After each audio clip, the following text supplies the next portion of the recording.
Assalamualaikum warahmatullahi wabarakatuh, teman-teman semua. Kita telah sampai di pertemuan ke 10 ya. Nah, untuk manajemen pemasaran ini memang kan ada tugasnya, dan setiap pertemuan itu memang sudah ditargetkan untuk apa-apa saja yang perlu dibahas ataupun perlu dikerjakan. Nah, itu udah Ibu share juga di ini kalian, WhatsApp kalian gitu. Jadi mohon nanti dibuka untuk form monitoringnya ya, lalu diisi sesuaikan dengan kelas-kelasnya kalian nih. Ada yang kelasnya 224A07, ada yang kelasnya 224A12 gitu ya. Jadi disesuaikan, ada nama kelompoknya, nama mahasiswanya. Nah, kelompok 1 misalkan nama mahasiswanya A, B, C, D gitu ya. Kelompok 2 juga demikian. Nah, kemudian kalau udah tahu kelompoknya itu kelompok 1 atau kelompok 2, kelompok 3 ya, nanti tinggal lihat di form yang pernah Ibu kirim gitu ya. Itu ada pembahasannya. Kelompok 1 membahas terkait dengan brand awareness misalkan, kelompok 2 tentang apa gitu. Itu ada semua. Jadi dilihat lagi gitu. Itu untuk tugasnya ya. Kalau misalkan memang ada ketua kelas, sebaiknya ketua kelas yang nantinya menentukan kelompok 1 siapa, kelompok 2 siapa, kelompok 3 siapa, sampai dengan seterusnya. Ya, itu ketua kelas yang nanti menentukan kelompok 1 siapa dan seterusnya. Kemudian semua ditulis di sini gitu ya, nama-namanya. Jadi ketahuan, semua orang bisa lihat, semua orang bisa baca dari form monitoring ini. Terus kalau udah tahu apa yang mau dibahas, cari-cari judulnya dari beberapa jurnal. Nah, kalau jurnal penelitian itu kan banyak di Google, bisa di searching nama ekuitasnya gitu, nanti akan banyak kok dengan sendirinya. Kalau misalkan brandnya terkenal, tentunya sudah ada yang pernah penelitian dengan brand tersebut, tinggal disesuaikan aja brandnya mau apa gitu. Kemarin kita udah ngomongin itu juga. Yang harus dibuat untuk di pengumpulan pertemuan 9 kemarin itu ya, dikumpulkan di pertemuan ke-10. Nah, itu adalah bab 1 sama bab 2. Jadi bagi-bagi tugas, siapa yang mengerjakan bab 1 dari pendahuluan kayak gitu ya, sampai dengan bab 2. Jangan lupa untuk membeli buku yang udah Ibu berikan, kasih tahu itu. Nah, karena semuanya pengukuran dan juga teori-teori itu ada di sana. Ya, itu. Kemudian untuk pertemuan selanjutnya ini ya, ada di pertemuan ke-10. Kita mau bahas, akan Ibu buka terlebih dahulu.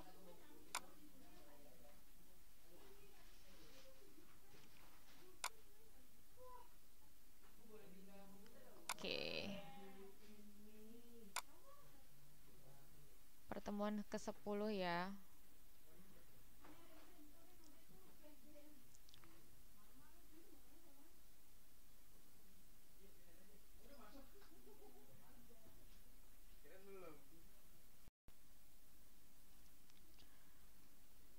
Assalamualaikum warahmatullahi wabarakatuh. Ini adalah pertemuan ke-10 setelah kita udah membahas kemarin pembagian kelompok ya Naya. Di pertemuan ke-10 ini Ibu akan presentasikan terkait dengan instrumen riset ekuitas merek. Nah, yang pertama adalah instrumen penelitian ini adalah aspek pengumpulan data yang dilakukan dalam penelitian secara ilmiah.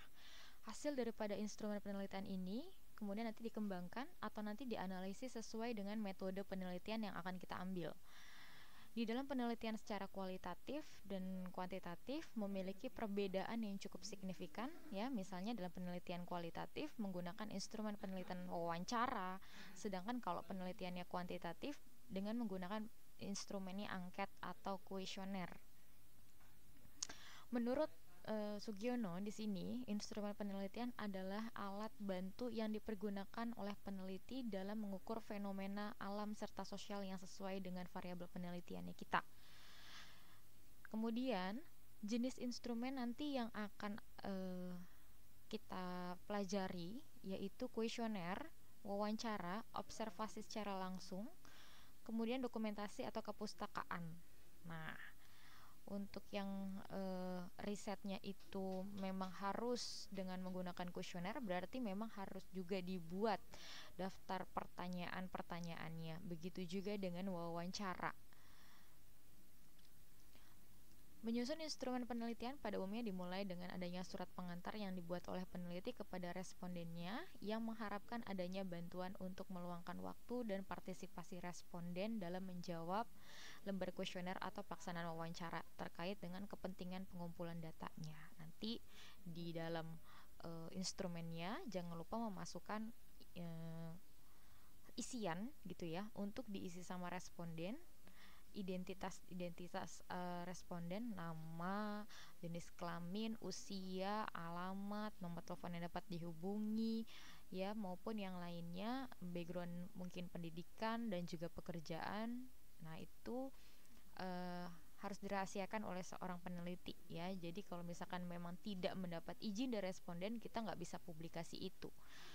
Kemudian kalau lagi pandemi seperti ini, semua instrumennya itu bisa dalam bentuk kuesioner yang Google Form. Jadi dipersiapkan nanti Google Form untuk instrumen penelitian kuesioner kalian gitu ya. Jadi memang tidak bertemu secara tatap muka. Kalau untuk yang wawancara bisa dilakukan juga dengan cara virtual. Ya, kalian bisa menyiapkan dulu daftar pertanyaannya apa, lalu melakukan meeting virtual. Nah, kemudian setelah ada seperti surat tadi, ya, bagian penutup suratnya kalian mengucapkan jangan lupa terima kasih atas informasi yang diberikan. Nah, contohnya itu banyak banget di Google. Jadi kalian bisa sekalian lihat dari Google, ya. Nah, ini masalah-masalah di dalam penelitian tentunya ada. Maka dari itu ketika pertanyaan-pertanyaan yang ada di dalam kuesioner, jangan lupa memasukkan data-data yang memang harus kalian tahu gitu ya. Kalau misalkan penelitiannya itu ya harus mengetahui penghasilan per bulan, silahkan ditambahkan. Kalau tidak perlu gitu ya. Nah, jadi beberapa data pribadi jangan lupa, karena banyak sekali penelitian ada kesalahan atau apa. Kalau kita tidak mengetahui data mereka, data pribadi ini, tentunya kita nggak bisa menganalisis lebih lanjut. Ya, kita nggak bisa mengukur apa yang harusnya kita inginkan atau kita teliti. Kemudian untuk nomor handphone yang dapat dihubungi itu juga penting, karena kalau misalkan ada kejadian salah dalam penginputan jawaban mereka, kita bisa langsung cross check langsung ke penelitinya atau ke respondennya gitu ya. Nah, untuk instrumen riset elemen ekuitas merek yang akan dibahas gitu ya, yaitu ada 4 ini yang nantinya dibahas satu-satu sama kelompoknya. Ya, kelompok 1 terkaitnya dengan brand awareness, kelompok 2 brand association, kelompok 3 brand perceived quality, kelompok 4 brand loyalty. Nah, nanti tinggal disesuaikan dengan teori. Untuk brand awareness itu kesadaran merek artinya ya, yang kita bisa definisikan sebagai kesanggupan seorang pembeli atau calon pembelinya untuk mengingat kembali suatu merek sebagai bagian dari suatu kategori produk tertentu. Kita bisa ingat, ya, kita bisa kenal, oh iya ini mah mereknya ini, ya. Ketika kita mengucapkan mengucapkan misalkan brand minuman mineral, ya kita akan tertuju kepada merek tersebut gitu ya. Nah, indikator dari merek yang pertama kali diingat oleh responden itu kita bisa bilang dengan top of mind awareness. Ya, kalau merek yang pertama kali diingat sama si responden berarti dia sangat ingat betul dengan merek tersebut. Berarti dia top of mind awareness. Nah, merek-merek yang diingat responden setelah menyebutkan merek tersebut, ya yang disebut pertama kali, kita bisa sebutnya dengan brand recall. Jadi setelah menyebut merek A untuk minuman mineral misalkan, nah kemudian dia menyebutkan lagi beberapa merek selanjutnya, itu bisa dikatakan dengan brand recall. Kemudian merek yang diingat responden setelah diberikan bantuan. Maksudnya apa? Kita sebagai peneliti memberikan bantuan untuk mengingat, mungkin menyebutkan unsur-unsur daripada merek tersebut, logonya, warnanya, bentuknya, mungkin produknya seperti apa. Nah, baru itu disebut dengan brand recognition. Nah, kalau misalkan tidak mengenal sama sekali sama brand tersebut gitu ya, atau apa namanya, nggak tahu sama sekali produk-produk tentang minuman mineral dalam kemasan, ya berarti termasuk ke unaware of brand gitu. Tapi jarang ya ada orang yang unaware of brand. Paling tidak untuk apalagi minuman dalam kemasan, semua orang saya tahu pasti kenal sama merek-merek yang ada di pasaran gitu. Kecuali merek-merek yang mungkin kurang terkenal atau tidak dikenal sama sekali, ya bisa dikatakan dengan unaware of brand. Kemudian pertanyaan yang dapat diajukan untuk mengukur si brand awareness atau kesadaran merek ini. Sebuah merek produk minuman serbuk instan adalah sebagai berikut. Contohnya, kita mau mengukur top of mind-nya. Top of mind single response question, artinya satu responden hanya boleh memberikan satu untuk pertanyaan ini. Sebutkan merek minuman serbuk instan yang Anda ketahui. Nah, kalau misalkan sudah misalkan dia langsung menyebutkan, nah itu berarti top of mind gitu ya. Tapi kalau misalkan seperti ini yang dibawa, pengingatan kembali merek mencerminkan merek-merek apa lainnya yang diingat responden selain dari minuman yang tadi atau serbuk instan yang tadi, kita bisa sebut ke brand recall ya. Jadi bisa menyebutkan yang lainnya, misalkan yang pertama Nutrisari, terus yang kedua misalkan Just Juice, terus ada yang lainnya dan lainnya. Nah, itu brand recall ya. Brand recall merupakan multi response question, artinya responden dapat menjawab merek ini tuh lebih dari satu tanpa ada bantuan dari peneliti. Nah, kalau bisa menyebutkan lebih dari satu, kita bisa bilang sebagai brand recall.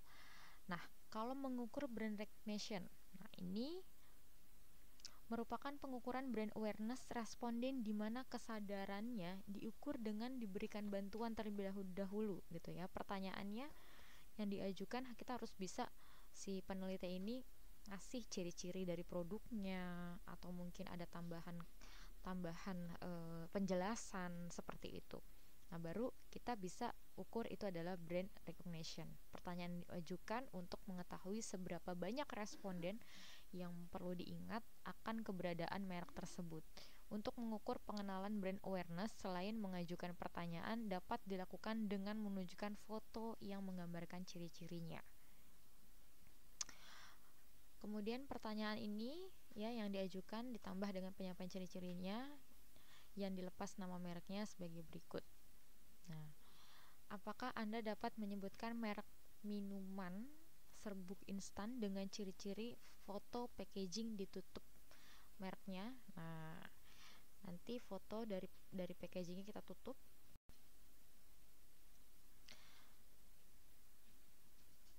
Nah, kalau misalkan bisa tebak atau enggak, kalau misalkan foto packagingnya itu ditutup, ya kalau misalkan iya, berarti iya saya mengenali produk itu dengan merek apa sih kira-kira. Nah, kira-kira mereknya apa gitu. Terus yang B, kalau misalkan orang tersebut tidak mengenal sama sekali dengan mereknya, ya itu.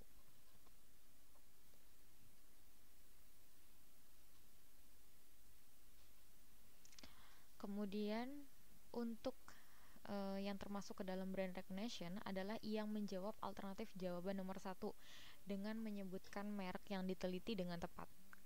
Itu berarti termasuknya ke brand recognition. Tapi kalau brand aware, dia sama sekali tidak mengetahuinya, ya. Jadi brand aware itu dilakukan observasi, pertanyaan, pengenalan, brand awareness. Nah, tapi kalau misalkan kita lihat jawabannya itu nggak tahu sama sekali, berarti dia termasuknya ke brand aware gitu. Udah dikasih tahu produknya seperti apa, walaupun udah ada di hadapan mata, kalau kita uh, tempelkan kertas untuk menutup nama produknya, dia sama sekali nggak tahu juga, berarti otomatis dia nggak tahu dengan brand gitu. Kemudian selanjutnya ada brand association, ya. Di sini brand association ini mengambil merek, misalkan contohnya adalah serbuk instan yang tadi Nutrisari. Nah, untuk asosiasi mereknya Nutrisari ini bisa ada indikatornya itu kondisi fisiknya, ya, harganya, atau mungkin dari kepribadian produk tersebut. Nah, untuk indikatornya, ya, contohnya ini adalah Nutrisari dengan karakteristik yang pertama, Nutrisari ini memiliki kandungan vitamin C. Dua, mungkin rasanya tidak pahit di tenggorokan. Yang ketiga, rasa jeruknya segar. Yang keempat, tersedia mungkin dari berbagai rasa. Yang kelima, memiliki ciri produk yang baik. Yang keenam, merek produk itu terkenal, ya. Siapa sih yang nggak kenal sama dengan Nutrisari gitu kan? Pasti semua orang pasti tahu Nutrisari. Kemudian yang ketujuh, mudah mendapatkannya di toko maupun kalau di warung gampang. Nah, dari karakteristik yang sudah disebutkan tadi, si respondennya ini nanti mengukur brand association-nya, ya. Apakah makanya dari itu kita buat tabel, ya. Apakah si brand tersebut benar atau tidak sih memiliki ciri-ciri yang sudah disebutkan tadi. Nah, kalau misalkan respondennya menjawab iya di sini, di kolom ya, di checklist, dan tidak apabila respondennya ya mungkin produk tersebut tidak seperti apa ciri-ciri atau karakteristik yang telah disebutkan ini gitu. Kalau misalkan memang enggak, ya di enggak. Nah, itu untuk mengukur si brand association terhadap sampel Nutrisari, ya, untuk Nutrisari produknya. Kemudian persepsi quality atau persepsi kualitas dari suatu produk. Nah, jadi untuk mengukur persepsi kualitas ini dapat dilakukan dengan pengukuran performance-nya. Contohnya kalau tadi Nutrisari, ya, penunjukan kinerja merek si minuman serbuk instan Nutrisari. Dan importance, ya, menunjukkan harapan responden yang terkait dengan variabel yang kita akan teliti. Kita mau misalkan perbandingan performance yang kinerja dengan harapan respondennya, ya, dirangkum dalam kegiatan Kartasius, ya, terdiri dari 4 kuadran. Nah, ini kita bisa mengemukakan pertanyaan-pertanyaan terkait dengan si merek tersebut, Nutrisari ini. Yang pertama dari segi harganya, ya. Dari segi harga, bagaimana sih harga Nutrisarinya? Apakah sangat mahal, murah, atau sangat murah gitu. Nah, kemudian yang kedua, apakah alami, ya, kealamian dari rasa buah-buahannya. Nah, apakah menurut respon itu sangat alami atau mungkin tidak alami, atau alami, sangat alami. Nah, yang ketiga dari kandungan gizinya. Si Nutrisari ini selain ada vitamin C, apakah ada vitamin lain yang terkandung di dalam satu kemasan itu? Kalau misalkan ada, nah, banyak atau tidak menurut responden, apakah kandungan gizinya sangat rendah, tinggi, atau sangat tinggi gitu. Bisa dilihat dari kemasannya, ya. Kemudian yang keempat, desain kemasan minumannya. Si Nutrisari ini desainnya jelek, sangat jelek, baik, atau sangat baik gitu, ya. Yang dari yang tampilannya.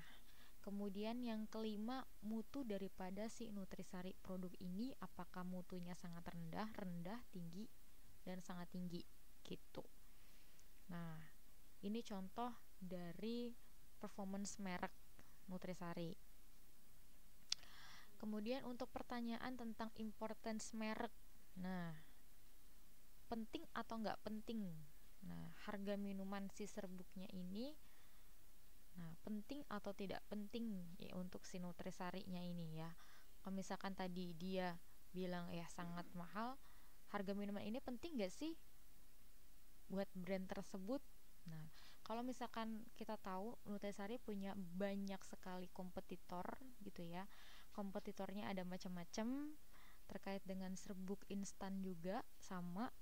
Dibandingkan dengan harga-harga yang lain, apakah sudah memenuhi gitu ya? Kalau misalkan Nutrisari ini sebagai brand yang kualitasnya bagus tapi harganya juga terjangkau gitu. Nah, dan ini dari pertanyaan-pertanyaannya hampir sama dengan yang tadi, cuma ini keterkaitannya dengan importance-nya, penting atau tidak pentingnya. Kemudian untuk brand loyalty itu loyalitas dari mereknya. Ini balik lagi kepada si penggunanya, gitu ya. Jadi pertanyaan yang kira-kira akan diajukan terkait dengan brand loyalty, nah seberapa seringkah Anda berpindah merek karena faktor harga? Nah, kalau misalkan memang sering berpindah-pindah, ya katakan di sini sering berarti kan. Kemudian apakah tidak pernah atau jarang atau selalu ketika kita membeli minuman serbuk yang tadi dengan rasa-rasa buah, apakah kita selalu membelinya itu nutrisari gitu, atau mungkin kadang suka ya udah seadanya aja di warungnya seperti adanya apa baru itu yang dipilih. Nah, atau mungkin ketika ingin membeli memang selalu menyebutkan merek itu. Kalau selalu menyebutkan merek itu untuk membeli dan membelinya itu ya berarti selalu gitu. Kemudian yang kedua, habitual buyer. Apakah Anda sependapat bahwa Anda membeli minuman serbuk instan nutrisari hanya karena kebiasaan? Hanya karena kebiasaan atau karena memang suka dengan produk tersebut ya. Kalau hanya kebiasaan ya tulis dengan sini ya, sangat setuju. Karena kebiasaan membeli produk tersebut. Berarti dia loyalitasnya lebih tinggi dibanding orang yang berpindah-pindah tadi gitu. Dan untuk mengukur kayak satisfied-nya, puas atau enggak sih dengan minuman serbuk instan merek Nutrisari tersebut dalam kehidupan sehari-hari, karena rasanya mungkin enak ya, mungkin ada yang menjawabnya sangat puas, ada yang biasa aja ya puas aja, ada yang mungkin tidak menyukai Nutrisari ya bisa disebut ya tidak puas atau sangat tidak puas. Ini kalau yang ini itu tergantung lidah orang masing-masing ya gitu. Kemudian likes the brand. Apakah Anda benar-benar suka menyukai minuman serbuk instan merek Nutrisari? Ya, suka apa tidak suka, apa sangat tidak suka gitu. Kemudian yang kelima terkait dengan commit buyer. Kira-kira mau nggak menyarankan ke orang lain gitu ya untuk membeli produknya Nutrisari aja. Kalau mau beli produk minuman serbuk mendingan Nutrisari aja, soalnya rasa yang lain mungkin pahit atau mungkin bikin batuk atau dan segala macamnya gitu ya. Nah, kalau kita bisa menyarankan kepada orang lain, bisa di sini dikatakan commit buyer. Nah, langsung pilihnya selalu gitu kan, biasa. Kalau misalkan memang sering atau tidak pernah mungkin ya jarang, tinggal pilih sesuaikan dengan si responden yang ini. Setelah itu kita mau mengukur dari data yang tadi, data-data yang masuk melalui instrumen kuesioner itu mau kita ukurnya ya, ukurnya di validitas dan reliabilitas. Nah, berdasarkan dari bentuk pertanyaan yang udah diajukan itu sebelumnya di instrumen, kita mau mengukur uji validitas dan reliabilitas. Yang pertama, reliabilitas. Kuesioner yang digunakan dalam penelitian itu untuk memperoleh informasi yang diinginkan dapat dipercaya atau diandalkan enggak. ya sebagai alat pengumpulan data serta mampu untuk mengungkapkan informasi yang sebenarnya di lapangan. Nah, benar atau enggak terjadi di lapangannya seperti itu.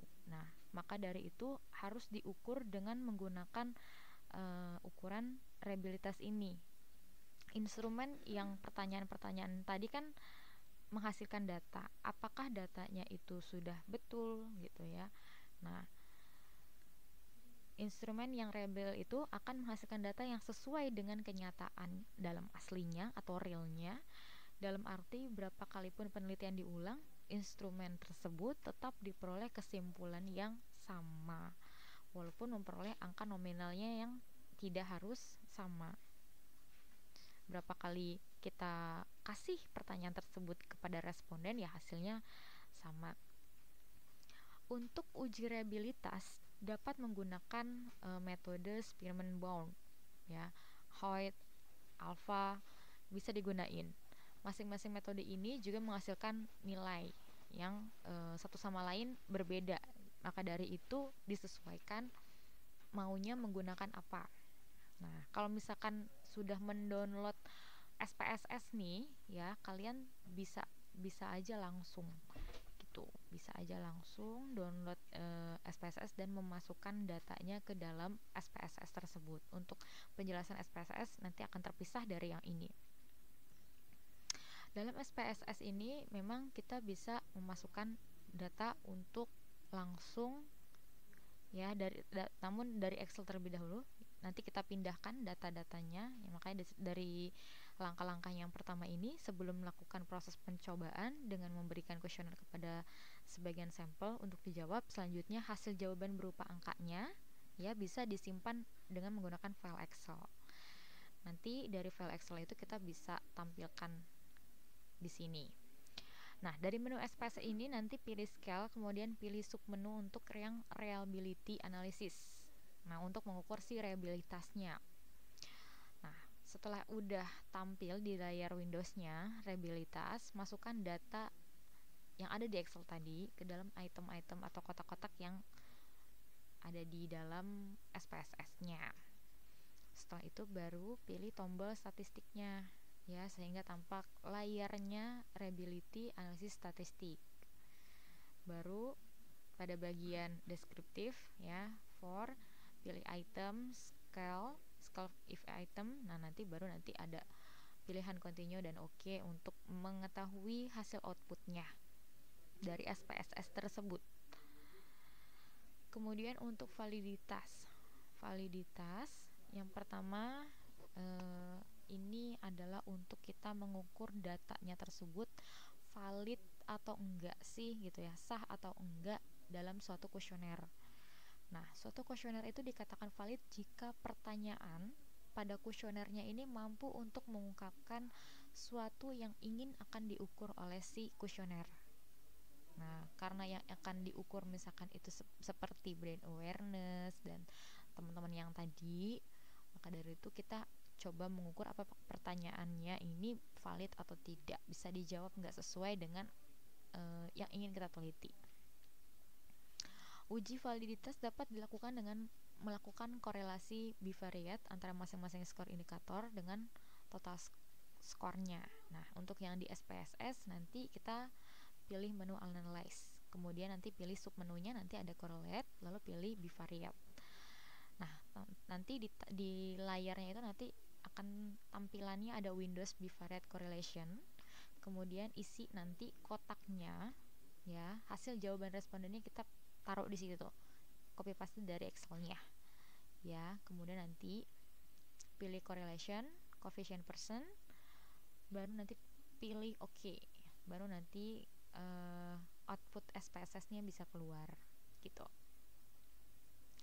Untuk kita prakteknya nanti ada di pertemuan 10 ini, namun mungkin kalau masih bisa Ibu masukkan ke dalam slide ini juga atau video ini juga, nanti Ibu akan masukkan. Kalau misalkan tidak, ya pasti ada video terkait dengan prakteknya, Ibu akan bikin secara terpisah gitu ya. Oke, itu aja. yang dapat Ibu sampaikan. Kurang lebihnya mohon maaf. Wassalamualaikum warahmatullahi wabarakatuh.